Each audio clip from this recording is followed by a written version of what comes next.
handouts for you that will sort of lay out the flow of where we're going, and they will arrive shortly. Welcome to our panel. My name is Rebecca Scheiner, and I'm going to be the moderator of the panel.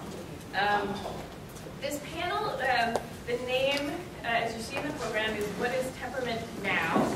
The now is not there to suggest that temperament is something different at this point than it was before, but rather it's referring to a panel that was done at SRCD in 1985, and that was then published as a paper summarizing the panel in 1987.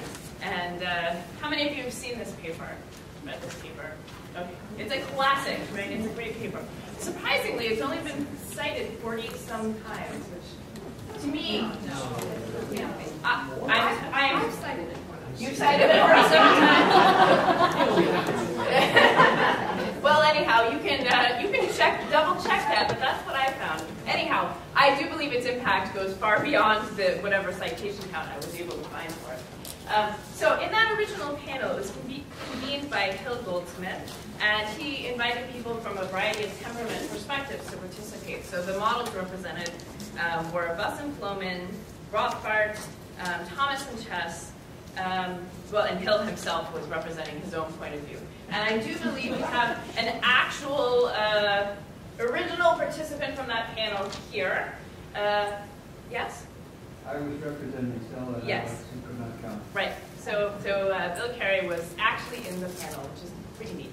You never know by the writing. Right, exactly. So from the writing, he was some shadowy figure that's not acknowledged here. Yes. Okay. Well, so this was a really essential panel and paper for helping to establish the field, helping to lay out these different temperament models. And so our goal here is to think about the issues raised there, to bring them into the present. So it's now almost 25 years since the panel. Sorry to appall you, but yes. And so I have invited people who have been trained in different models. I'll let you all introduce yourself and say sort of by whom you were trained. The goal is not for them to be representatives of those models at all. That would be boring. They're going to just say what they think. But I did want to have people who are coming from a bunch of different perspectives on the panel. So I think, one last thing before they introduce themselves. So the structure is going to be that I'm going to pose questions. We have a sense for most of them who's going to lead off by answering, and then others will chime in as they see fit. Not everyone's going to answer every question. And then for each question, then I will open it up to all of you to jump in with comments and questions. And I'm going to keep us on track in terms of time so that we can get through all the questions. Yeah, we'll see how that goes. Okay, so go ahead and you can all introduce yourselves. I'm Sandee McClowry from New York University, and I was highly influenced by Stella Chess and Alexander Thomas.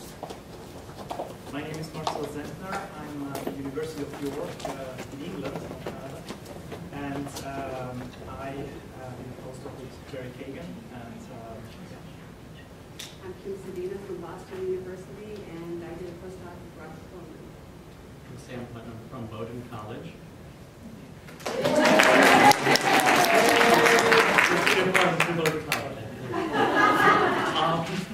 And I was very heavily influenced by Mary Rothbard, both before and during the time I worked with her as a postdoc.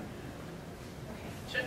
And I should say, I was trained by no temperament researchers, which is why my ideas are strange. But I worked with Alka Taligan and Ann Maston in graphics.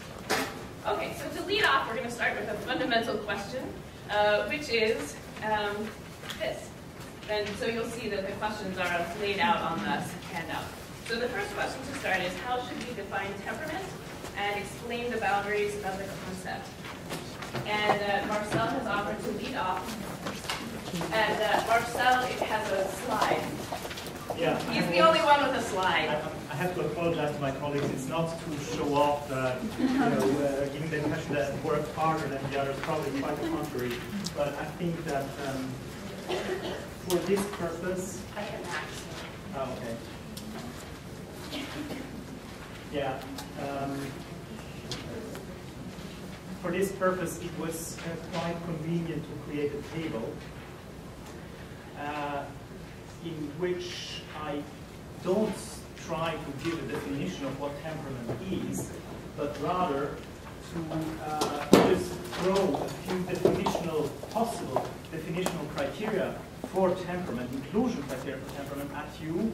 And this is actually taken from an article that I wrote with Jack Bates a couple of years ago, in which we tried to synthesize the literature and list some of the criteria that have been endorsed by several temperament researchers, but clearly not all. So just to go quickly through them, temperament refers to individual differences in normal behaviors that broadly pertain to the domains of affect, energy, and impulse control. Don't jump at me, it's just there to sort of expose a point of view. It's typically expressed in formal characteristics of behavior rather than specific contents of behavior. It appears in the first few years of life, partial appearance in infancy, full expression by preschool age. The counterpart to basic temperamental traits can usually be found in primates as well as in social mammals such as dogs. It's closely but complexly linked to biological mechanisms, neuroanatomical, neurochemical, and genetic, and is relatively enduring and predictive of meaningfully predictive of some outcomes such as certain temperamental traits predicting externalizing versus internalizing disorders. Yes. Can you go to the next Absolutely. slide? Okay. Yeah. Because I think that's beautiful. Okay. All right. So Marcel is laying out sort of a summary definition. So other panelists, are there things that you would add or change, points that you disagree with?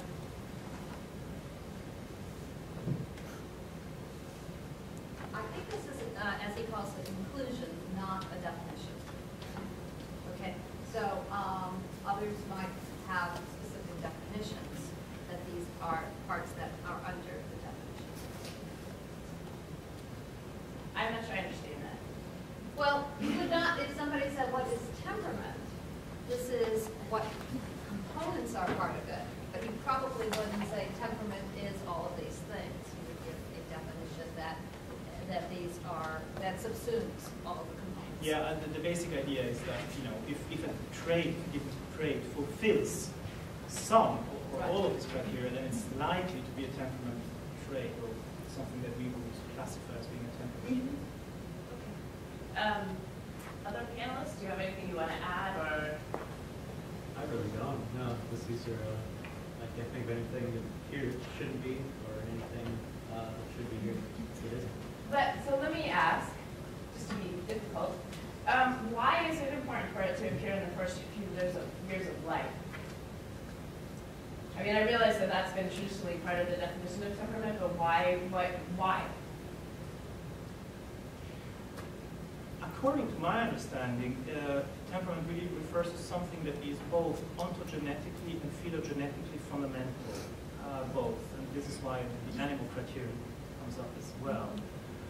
So it's something in many ways precognitive, and that remains also in adult life. That's, I think, why it is important that it appears in the first few years of life.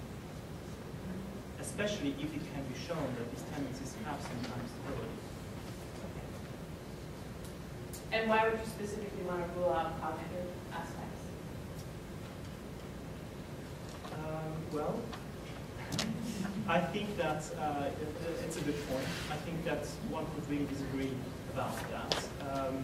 I've always tended to look at temperament more from the side of emotional reactivity rather than self-regulatory processes, because the self-regulatory processes are in a way definitely more common later. And the other reason for positing this early appearance is, of course, that when you can see these differences in infants early on, the likelihood that they are created or shaped by the environment is not very high. So I think the earlier we can see something, the less likely, it's not unlikely, it's not impossible, the less likely it becomes that it's a product of an environmental constellation. Although this is going to sound crazy coming from the behavior geneticist in the group, but you could have prenatal effects that would be environmental. So I think that we can't say that something that's there, right at birth is definitely due to genetics. So I can say genetics is important a lot. And I guess I would add to that there's, when people have done behavior genetic studies of very early traits in infancy, there's already an environmental component, right? If you do an analysis. Yes. Well, it depends, and I think that it's hard to say, because I think when you go really early, like early infancy, you do tend to find more of an environmental component, but it's hard to say whether that's because we're having trouble measuring it. It's harder, because the parent questionnaires may be more difficult to see differences between kids very young. Motion recorders, you're not getting a huge shared environmental influence on babies. I would say that I don't see it being environmentally caused as excluding it from being temperament. And I think this is the way that I perhaps do differ from many of the people in the room. But I think this is consistent with the viewpoint expressed by Goldsmith in the 1987 paper. If it was caused by the environment, whether it was prenatal environment or postnatal environment, if it's influencing behavior through the nervous system, through biological mechanisms, I don't care where those mechanisms came from. We'll get to questions in just a minute, so hold your thought. I just wanted to raise these other issues before we turn to audience questions about, so how is it related to personality? I think what is very important to keep in mind when one compares the two concepts, and I really think that there is good reason to keep these two concepts apart, is that personality, I think, is understood in at least two quite different ways. In one sense, personality refers to self-esteem, values, goals, projects, identities, life stories, and so on. And that's a very broad view of personality. In the other sense, it refers to basic personality traits. And I think that the study of basic personality traits, they're all looking at biological mechanisms. They're looking more and more onto discovering when they first appear. They are looking at animal counterparts. So I actually think that today's study of basic personality trait is de facto a study of temperament. Which is a point of view that articulated by many personality researchers. Other people? I guess I would say as soon as you start evoking things like self-concept or any conscious thought process, to me that's where it becomes not temperament. The more it's visceral and the more that it's purely emotional, and obviously the relationship between cognition and emotion is complex. But as soon as there's a conscious process regarding the self, regarding attitudes or opinions, to me that's where it's becoming temperament and is a different aspect of personality. All right. These other questions are very hard. The difference between executive functioning and emotion regulation. So maybe we'll wait if we have time at the end to come back, because I'm just aware of the time. Okay, so we'll start with your question. Rebecca, I think that's a problem in the social sciences, that we start with words. Biologists would never start. It's irrelevant. That's not where we start. Let's take the topic. Let's start with irritable infants, which is a phenomenon you can code. Now we'll explore. It turns out, we'll probably learn that some irritable infants have mothership prenatal stress. And some irritable infants will discover SN genes that can and another, they had an illness. And then so we have three causes, we'll see if the outcomes are different. And at the very end, when we understand the behavioral variation we can observe, then we can decide what the words mean. I think it's very